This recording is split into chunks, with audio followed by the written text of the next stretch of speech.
Hi, I'm Tom. Welcome to the Marigold Life with Tom and Lisa.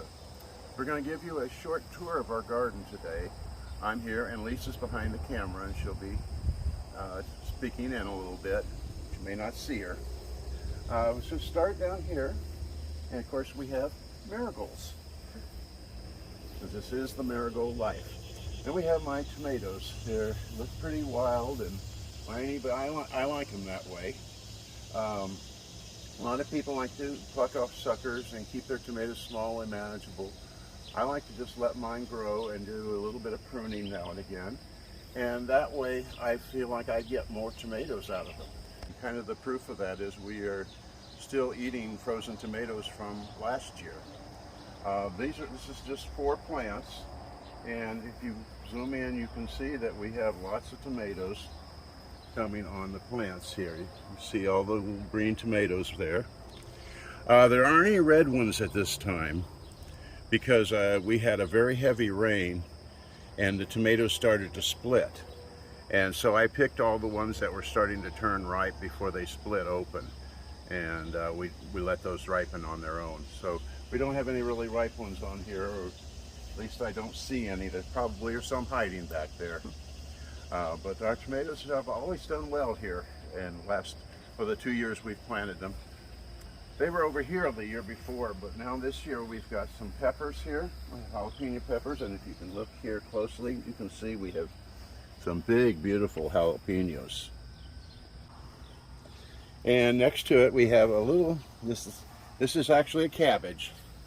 I had heard that you can cut a cabbage after you harvest it, and that from the stem you'll get 4 more little cabbages. And so I decided to try it with one of the cabbages that we had here. We had a bunch of cabbages along here, but we took them out and harvested them. And we are in the process right now of switching from our spring and summer crops to our fall crops. So we're replanting a lot of things. We took out the cabbages and we've planted some green beans in there for the fall. Behind them we have Brussels sprouts that we've planted.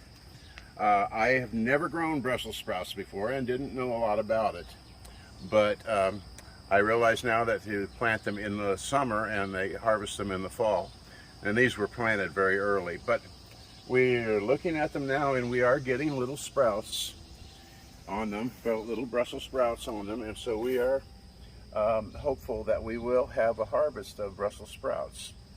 We put straw around them to help keep them moist and wet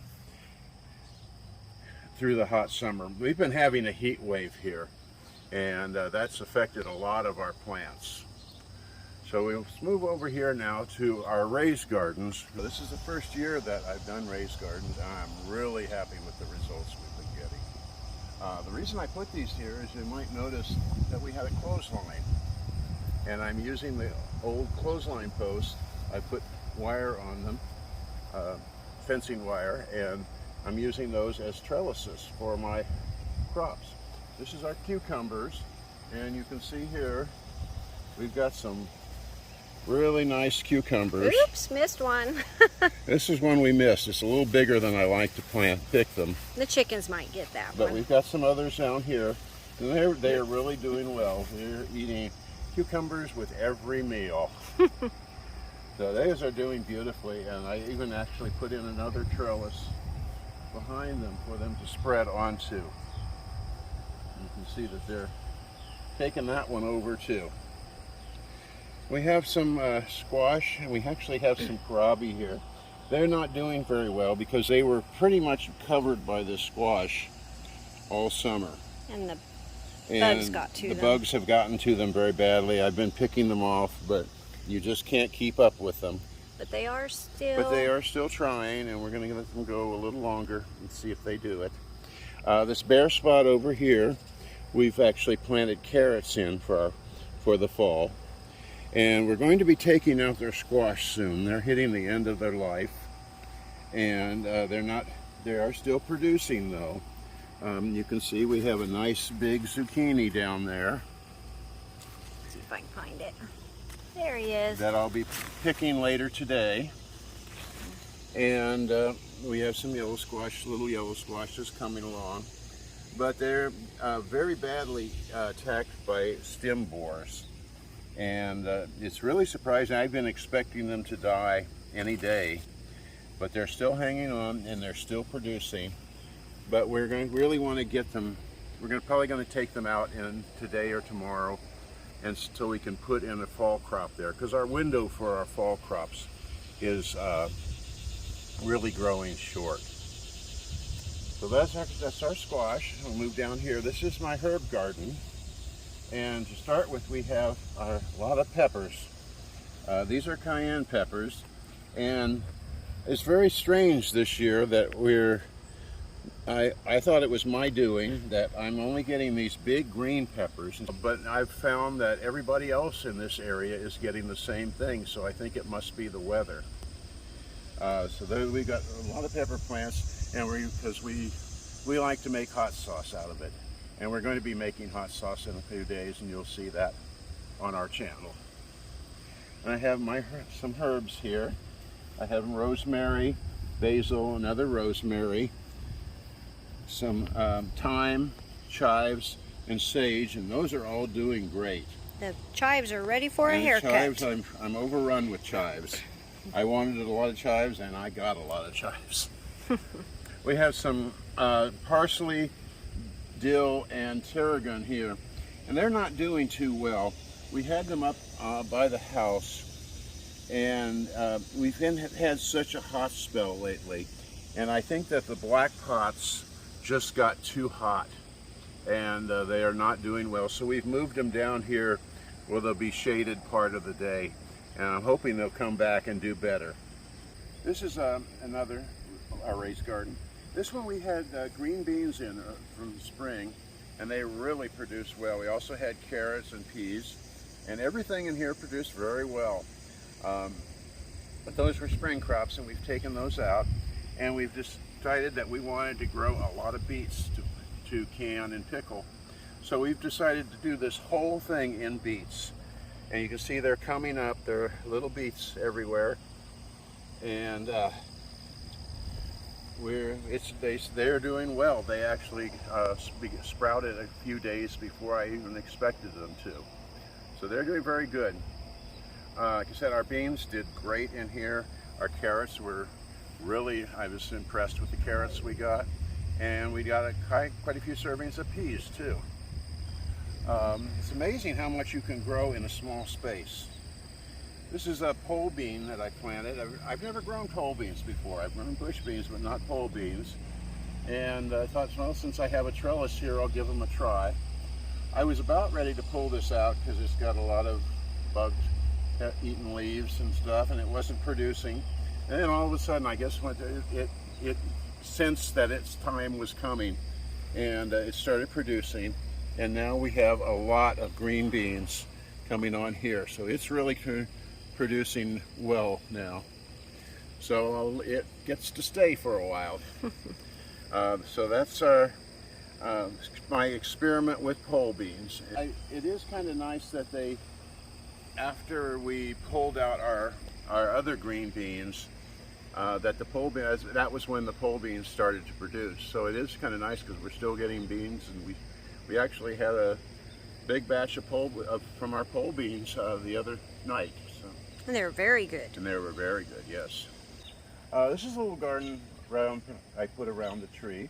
We have some mums in here that we planted last year, and they made it through the winter, and they're doing beautifully. We're really looking forward to them blooming this fall. It's going to be really beautiful, I think. And of course, we've got our marigolds in there. In between them, and they're doing very well too.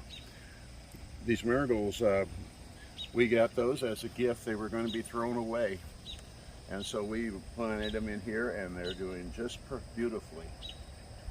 You can see up here I have a little birdhouse that has a family of wrens living in it, and they probably have young in there now. I'm not going to look and disturb them to see. They've been very busy taking care of any bugs. Okay, let's go down this way now. And this is our rose garden. We only have one rose right now, but we're planning to put in 2 more next spring. It's kind of a raised garden with stones around it that we put in, and we've got some mulch on, mulch on it. Had to put a fence around it to keep the cats out. For some reason, we have rabbits and squirrels and occasionally other critters around here. But one of the big problems I have is neighborhood cats like to use my raised gardens as cat boxes, and so we have to put a fence around them for that. You might tell them about the 1947 stone. We have a stone down here that was a cornerstone of a building here in town that was torn down, and there's a lot where they dump all the debris, and we saw that there, and I knew I had to have it because I've always wanted stones like that for the yard. And so now we have a 1947 cornerstone that we put into the wall, retaining wall of our rose garden. Now around here, behind the shed, we have my compost. And I have two compost bins side by side. This one is doing well. It's almost done, ready. This one I'm just starting. And you can see that I've got a lot of grass. We mowed, and we had let the grass get a little long because of so much rain that we were getting. And so we had a lot of grass. It's almost like hay. So I put that in there, but I've also spread it out along here because I didn't want to pile it too high because of the fear of spontaneous combustion, that it might catch fire and actually burn down my shed. So it's spread out along there. And so I need to turn these every once in a while. In fact, that's on the agenda today, is to turn the compost. But it's doing well, and I might even add a third compost bin. All they are is some fence posts with some fencing wire around them. And then we put a lower piece in the front so that I can get in to turn them real easily. And it seems to work very well. So that's our garden, and I hope you enjoyed it. We have gotten a lot of produce out of it this year, and we're still eating something from our garden almost every meal. And it's been a great experience seeing them grow. And I'm really impressed with the raised gardens, and we're going to have more of those, I'm thinking. So there'll be big changes coming too. So stick with us. So I'm Tom, and I'm Lisa. And this is the Marigold Life, and thank you for being here, and don't forget to like and subscribe. Thank you guys. We'll see you later. Bye. Bye.